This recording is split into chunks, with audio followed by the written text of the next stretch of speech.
The story begins with a racer named Sonny Hayes, a man known for his daring speed and dangerous precision. Right now, he's locked in a tense, high-speed battle.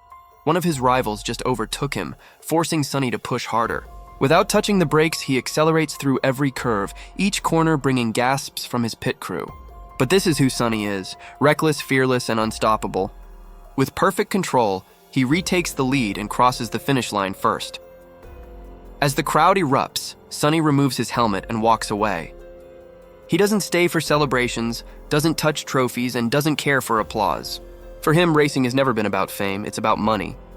He collects his payment and leaves without looking back. The team that hired him only needed him for one race. And as soon as the deal ends, so does his loyalty. Later, he sits in a quiet laundromat folding clothes when an old friend enters, Ruben, owner of a struggling Formula One team.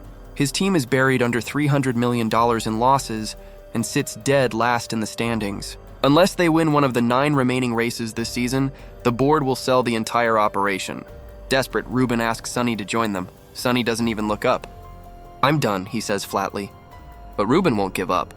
He reminds Sonny of his unmatched skill, how his current driver, Joshua Pierce, is still inexperienced, and how the two together could save the team. Sonny listens silently. Ruben finally leaves 2 flight tickets on the table and walks out, hoping Sonny might reconsider.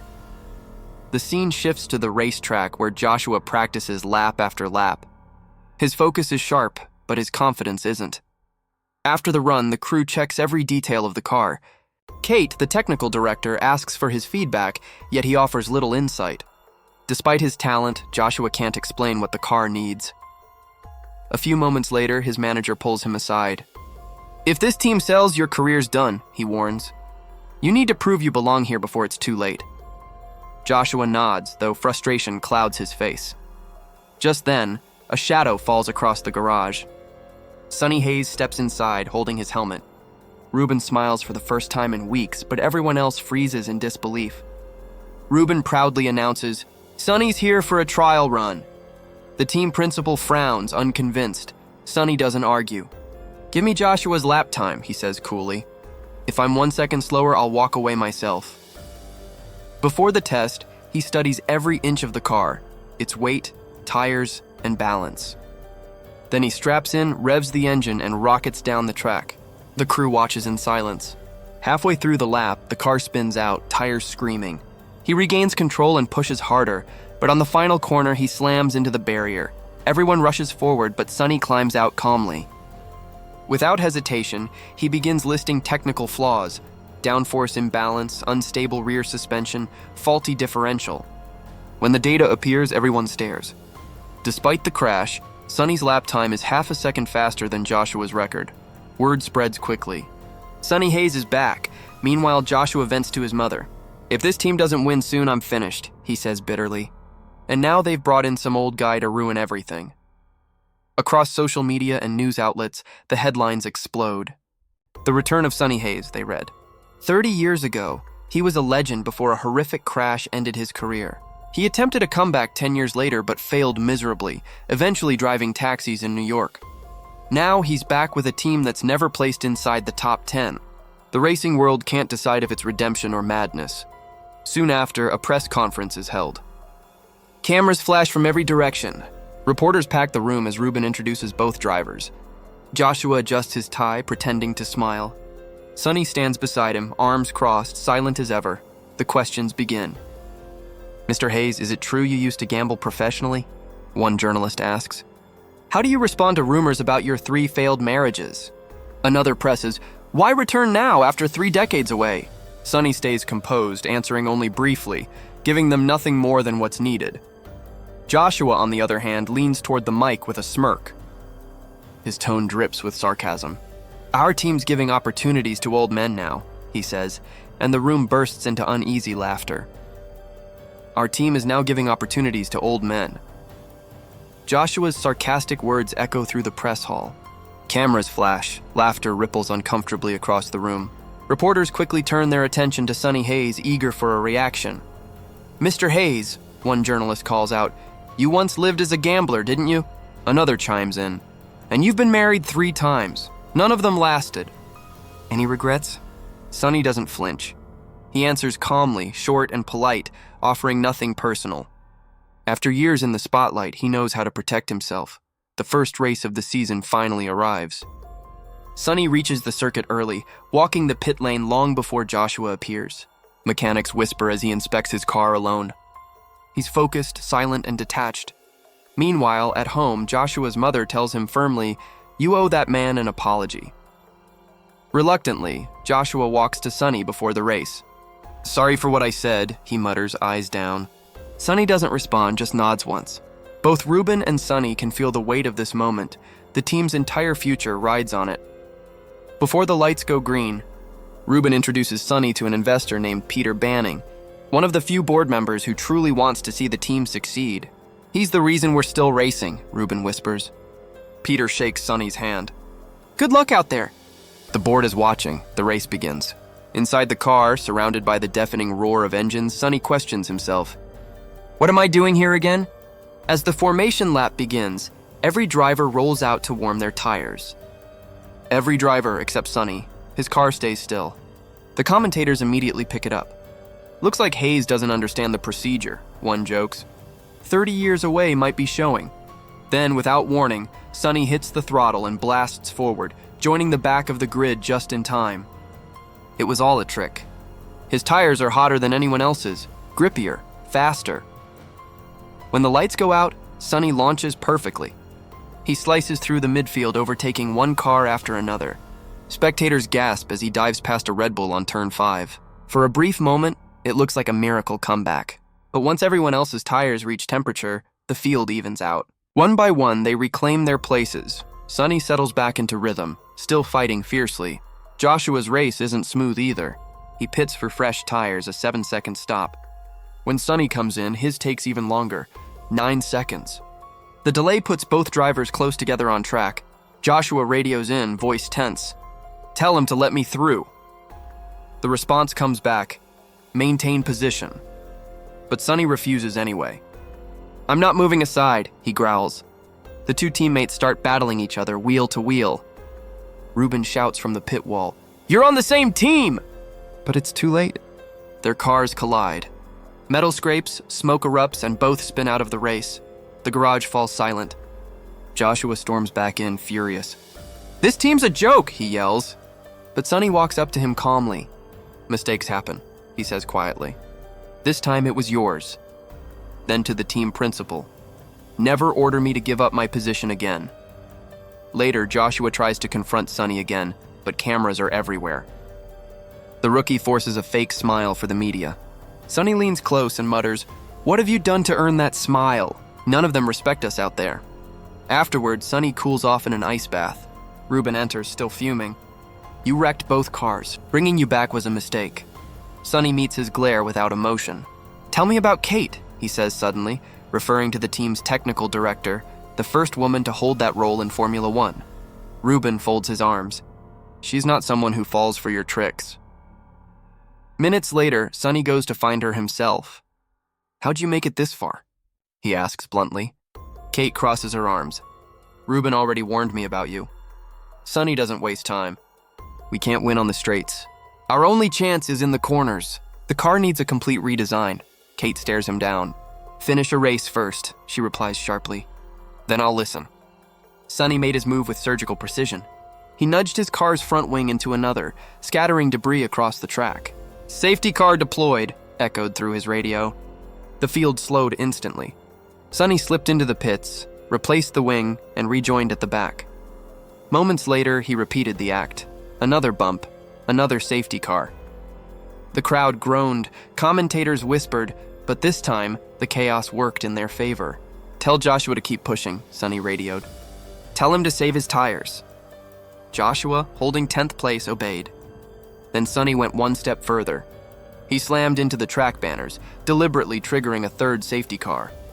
It was reckless but brilliant. "If Joshua's stop is under 3 seconds, he'll hold 10th, Sonny said. The pit crew delivered flawlessly. When Joshua exited, he was still in P10. For the first time in the team's history, Ruben's crew finished inside the top 10. The garage erupted, but Sonny stayed cold.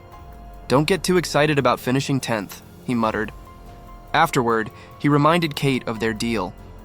This time, she listened and began implementing his changes. The next stop was the Italian Grand Prix. Sonny explained his plan. Everyone's eyes will be on me, on my chaos. That way, Joshua can win. As the lights went out, Sonny drove like a storm. He disrupted rivals, slowing Verstappen strategically so Joshua could climb. P8, P6, P4. His teammate was flying.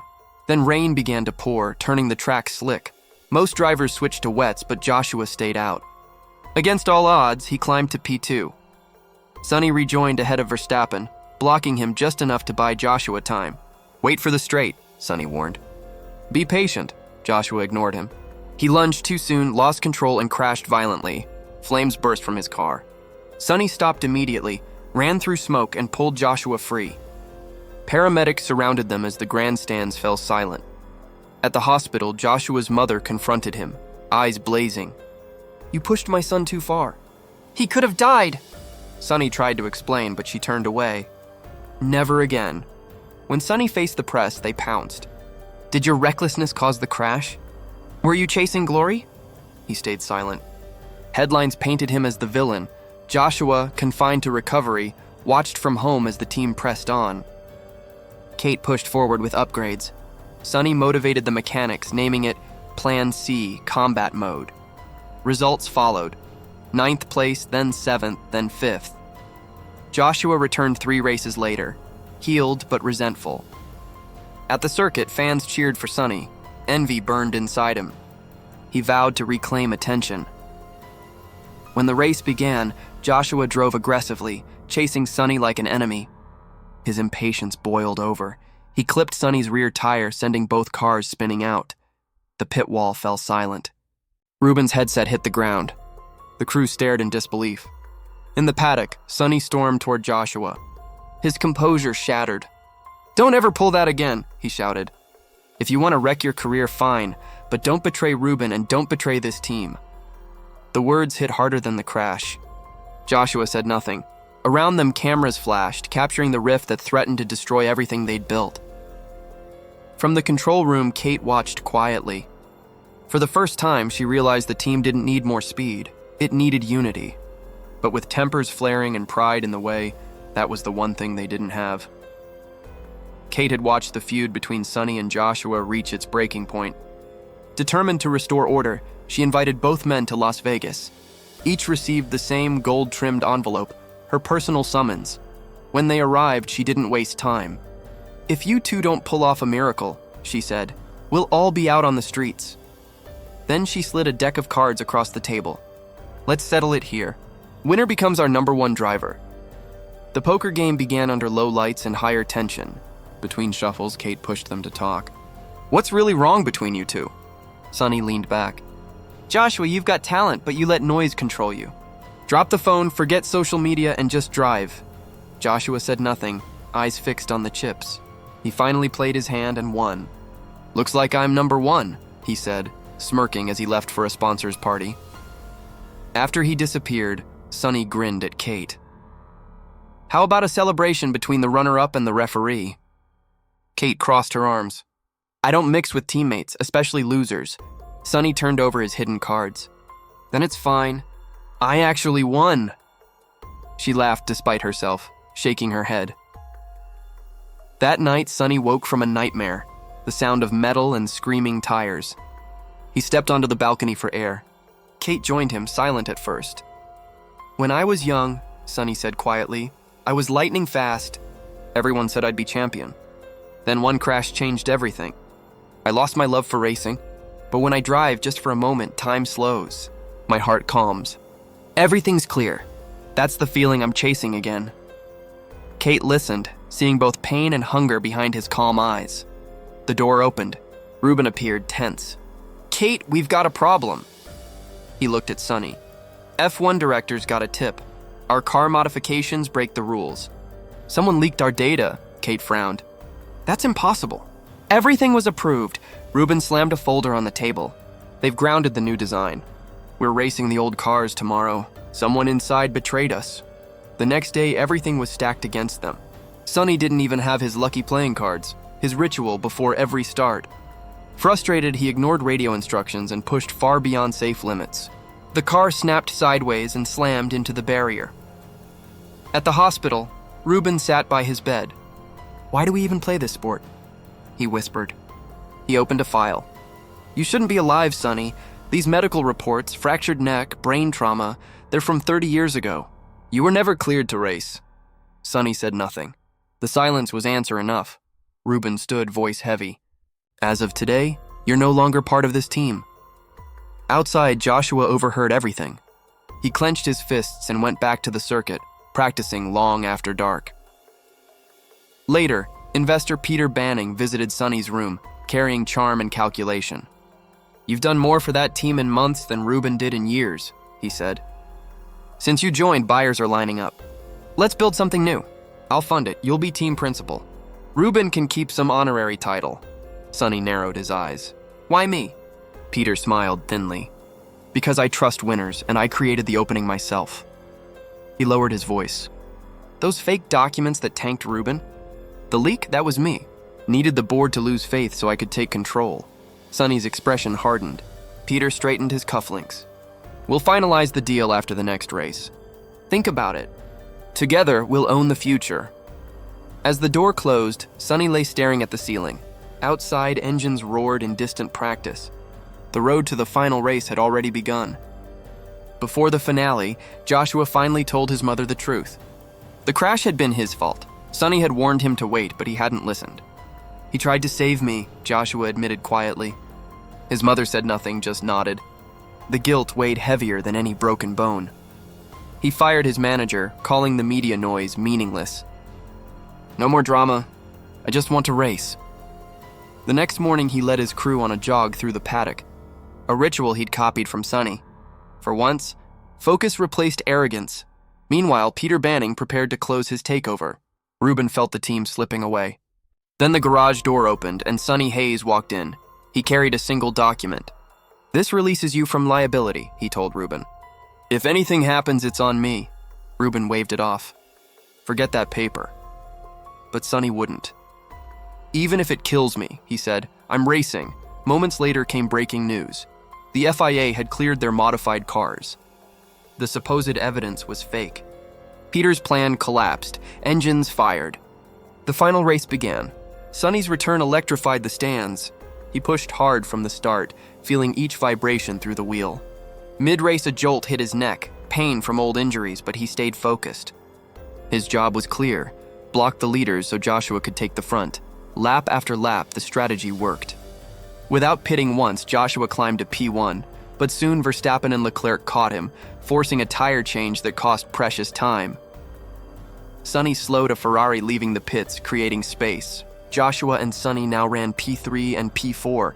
With front cars due for stops, Joshua surged back into P1. Still, his worn tires began to fade. Ferrari and Mercedes closed in. Ruben's hope faded with every sector. Then George Russell clipped Sonny's rear wheel, sending him spinning. The crash brought out a red flag. Ruben watched the monitors and whispered, "A miracle." Under the stoppage, both cars were repaired, both drivers given fresh tires. Commentators questioned everything. Did Hayes cause that on purpose? After review, stewards ruled no penalty. The grid reset. Hamilton P1, Leclerc P2, Joshua and Sonny behind. The lights turned green again. Sonny attacked first, diving past Leclerc and shielding Joshua. Together, they hunted Hamilton. Hamilton defended ferociously, but Sonny made his choice, his final sacrifice. He braked late, boxed Hamilton in, and opened a lane. Joshua darted through, seizing the lead. The crowd roared as the rookie led the world champion. But Hamilton wasn't done. He fought back, wheel to wheel. Their tires touched. Sparks flew. Both cars spun off the track, engines smoking. The roar died. Only one car remained moving, Sonny's. He was alone in P1. The world slowed. For the first time in decades, peace replaced pressure. His heartbeat steadied. The noise faded. The finish line glowed ahead. Sonny crossed it like lightning. The checkered flag waved, and his lifelong pursuit finally ended in victory. Ruben's pit wall erupted. Joshua, shaken but safe, smiled from the paddock. Peter's empire collapsed before his eyes. Reporters shouted Sonny's name, but he ignored the cameras. When he stepped from the car, he didn't raise his arms or reach for the trophy. Instead, he handed his gloves to Kate. "Take these," he said softly. She understood. This was goodbye. Sonny turned toward the sunset, every scar earned, every promise kept. His deal was complete, his purpose fulfilled. Without another word, he walked away from the roar of engines and into silence. His chapter had closed, and with that, friends, this story comes to an end.